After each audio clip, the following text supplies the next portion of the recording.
छिटो खाना खाने बानीले हामीलाई तनाव बढाउँछ, भोकको सिग्नललाई बिगार्छ र नसली रोगहरू पनि बढाउँछ।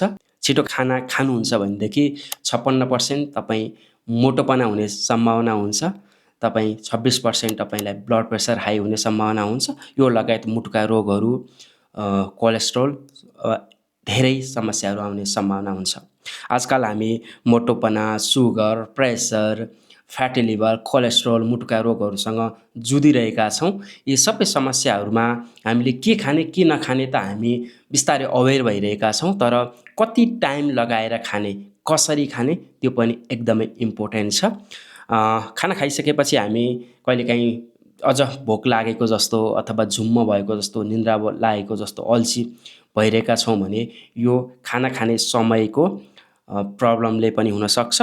यो शरीर र ब्रेन बिचको सिग्नलको असरले हुनसक्छ। आउनुहोस् यस सेसनलाई सुरु गरौँ। नमस्कार, म डाक्टर महेश्वर भट्ट। हाम्रो पूर्वीय सभ्यतामा हामीले सुनेका छौँ नि, खाना चाहिँ 32 चोटि चपाएर खानुपर्छ। यो एकदमै साइन्टिफिक हो। जब हाम्रो पेट खाली हुन्छ त्यो बेलामा चाहिँ पेटको स्टोम्याक, आमाशयमा ग्रेलिन भन्ने एउटा केमिकल पैदा हुन्छ र त्यो केमिकल पैदा भइसकेपछि त्यसको इन्फर्मेसन चाहिँ ब्रेनमा पुग्छ र हामीलाई भोक लाग्छ। हामी सधैँ एउटै टाइममा खान्छौँ भनेदेखि त्यो हर्मोनको एउटा साइकलले त्यही समयमा चाहिँ यसले खाना खाइरहेको छ, यो बेला चाहिँ भोक लगाइदिने भनेर ग्रेलिन चाहिँ त्यो बेला अलि धेरै एक्टिभ हुन्छ र हामीलाई भोक लाग्छ। ग्रेलिन भनेको भोक लगाउने एउटा हर्मोन हो जुन चाहिँ खाली पेट भइसकेपछि पेटबाट निस्किन्छ र ब्रेनमा पुग्छ र हामीलाई भोक लाग्छ। अनि भोक लागिसकेपछि हामी खाना खान्छौँ अथवा नियमित खाना खाँदाखेरि के हुन्छ भनेदेखि जब हामी खाना खान थाल्छौँ तब लेप्टिन हर्मोन चाहिँ सेक्रेट हुन्छ, ब्लडमा आउन थाल्छ र बिस्तारै त्यो इन्फर्मेसन चाहिँ ब्रेनमा पुग्छ। यो पुग्नलाई 15 देखि 20 मिनट लाग्छ। जब हामी नचपाई छिटो खान्छौँ भनेदेखि के हुन्छ भनेदेखि लेप्टिन हर्मोन राम्रोसित निस्किनै पाएको छैन, हामीले धेरै खाइसक्यौँ। हामीलाई जब हामी खान्छौँ नि, हामीलाई भोक मर्नको लागि जम्मा दुईटा चिज चाहिँ एकदमै इम्पोर्टेन्ट हुन्छ। एक त पेटमा खाना गएर तन्किन पर्यो, त्यसको स्ट्रेच इन्फर्मेसन चाहिँ ब्रेनमा पुगिसकेपछि यसको त खाना गइरहेको छ, यसलाई पुग्यो भन्ने इन्फर्मेसन हुन्छ। अर्को इम्पोर्टेन्ट भनेको चाहिँ लेप्टिनको सेक्रेसन। ब्लडमा चाहिँ लेप्टिन आयो भनेदेखि त्यसले बिस्तारै ब्रेनलाई सिग्नल दिन्छ र अब मलाई पुग्यो भनेर हामी अगाउन थाल्छौँ। अहिले हाम्रो लाइफस्टाइल कस्तो छ भनेदेखि हामी एकदमै छिटो धेरै खान्छौँ, पेट त तन्कियो तर लेप्टिन चाहिँ राम्रोसित सेक्रेट नै हुन पाएको छैन। त्यो हुनाले हामीले अझ धेरै खाइरहेका छौँ, जसले गर्दा हामीलाई यति खानाले पुग्थ्यो, हाम्रो शरीरलाई पुग्थ्यो भनेदेखि हामी यति खाना खाइरहेका छौँ। अब चाहिने भन्दा धेरै खाना खाइरहेका छौँ भनेदेखि हामीले अवश्य त्यसले समस्या पार्छ। हामी अघिल्लो पुस्ताभन्दा धेरै खाना खान्छौँ र अघिल्लो पुस्ता भन्दाखेरि कम काम गर्छौँ। हामी त्यही कारणले गर्दाखेरि अहिले जति पनि नसर्ने रोगहरू छन् नि, त्यो बिस्तारै स्टार्ट हुन्छ। अहिलेको मेन समस्या भनेको हामीले पेट तन्किने गरी खायौँ, धेरै खायौँ, त्यसको इन्फर्मेसन त ब्रेनमा पुग्यो, हामीलाई त्यति खाना आवश्यक पर्दैन।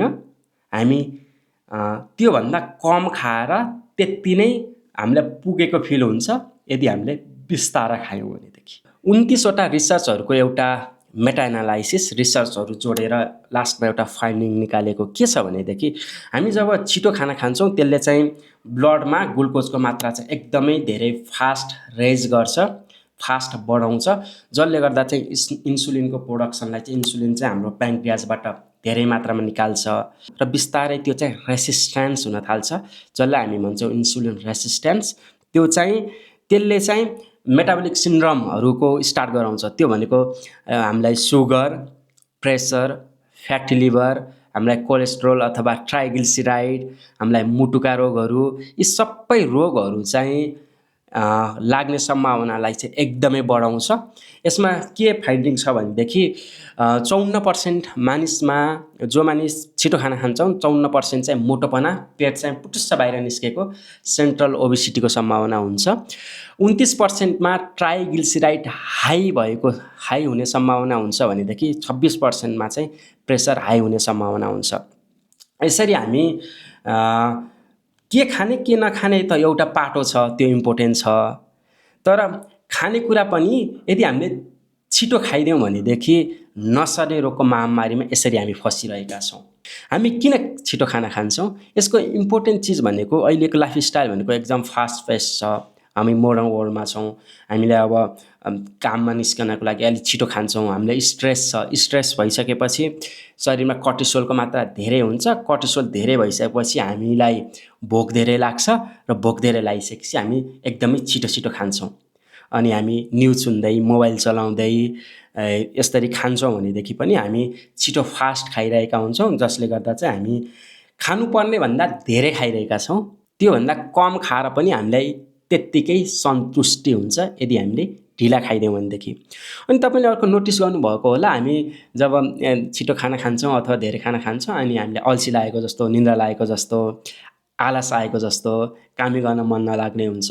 त्यो भनेको किन हुन्छ भनेदेखि एक त शरीर स्ट्रेस मोडमा छ। अर्को भनेको चाहिँ सम्पूर्ण शरीरको इनर्जी, ब्लड फ्लो चाहिँ पेटमा जानु परेको छ खाना पचाउनको लागि, जसले गर्दा चाहिँ राम्रोसित ब्रेनले चाहिँ शान्त भएर कामै गर्न पाएको छैन। शरीर पनि स्ट्रेसमा छ, ब्रेन पनि स्ट्रेसमा छ।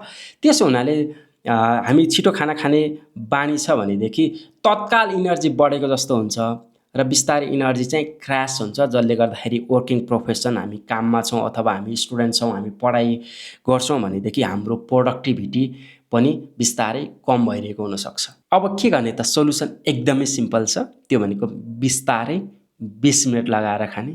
हामी माइन्डफुलनेस मेडिटेसन अथवा माइन्डफुलनेस इटिङ, हामी यो खाना चाहिँ ध्यान होस्। हामी 20 मिनट लगाएर चपाई हामी भन्छौँ नि 32 पटक त एकचोटि हालेको चपाउन नसकिएला, त्योभन्दा अगाडि नै हामी निदिसक्छौँ। जति सकिन्छ हामी बिस्तारै खाँदाखेरि पुरा ध्यान फोकस गरेर हामी खान्छौँ भनेदेखि त्यसले हामीलाई शरीरलाई रिल्याक्स गराउँछ, त्यसले हामीलाई ब्रेनलाई शान्त काम गराउँछ। हाम्रो शरीरबाट ब्रेनमा सिग्नल चाहिँ एकदम राम्रोसित पुग्छ। हामीले चपाएर खाइरहेको छौँ भनेदेखि बिस्तारा लेप्टिनको इन्फर्मेसन चाहिँ बिस्तारा ब्रेनमा पुग्छ र हामीलाई बिस्तारै अगाइरहेको फिलिङ हुन्छ र हामीले चाहिने मात्रा खान्छौँ, जसले गर्दाखेरि चाहिँ ब्लडमा ग्लुकोजको मात्रा एकदमै फास्ट रेज हुन पाउँदैन, जसले गर्दाखेरि इन्सुलिन हाई मात्रामा प्रोडक्सन हुन पाउँदैन, जसले गर्दा चाहिँ मेटाबोलिक सिन्ड्रोम, जसलाई हामी मुटु रोग, हामी सुगर, प्रेसर, हामी फ्याटी लिभर, कोलेस्ट्रोल, मोटोपना भनेर जुन रोगहरू चिन्छौँ नि, नसर्ने रोगहरू, त्यो रोकिन पाउँछ। जसले गर्दाखेरि चाहिँ हाम्रो अनि अर्को भनेको चाहिँ हामी काम गर्छौँ भनेदेखि हाम्रो फोकस बढाउँछ, हाम्रो प्रोडक्टिभिटी बढाउँछ। हामी ठुलो रोगबाट एकदमै डराउँछौँ, तर ठुलो रोग बिस्तारै सानातिना हामीले दिन प्रतिदिन गरिरहेका ह्याबिटबाट नै डेभलप हुने हो। ठुलो रोग एक्कासी आउँदैन।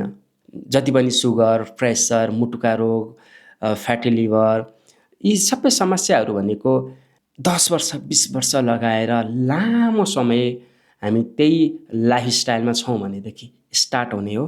त्यो हुनाले बिस्तारै हामी डेली सानातिना एक्टिभिटी, हाम्रो ह्याबिटलाई चेन्ज गरौँ, जसले गर्दा ठुला रोगहरूबाट हामी बच्न सक्छौँ अथवा ठुलो रोगलाई म्यानेज गर्न पनि सक्छौँ।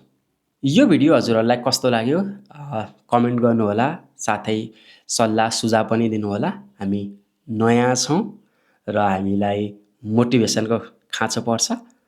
त्यसो हुनाले च्यानललाई सब्सक्राइब गर्ने, सेयर गर्नुहोला, जो छिटो खान्छन् अथवा जसलाई चाहिँ नसर्ने रोगहरू लागिरहेको छ।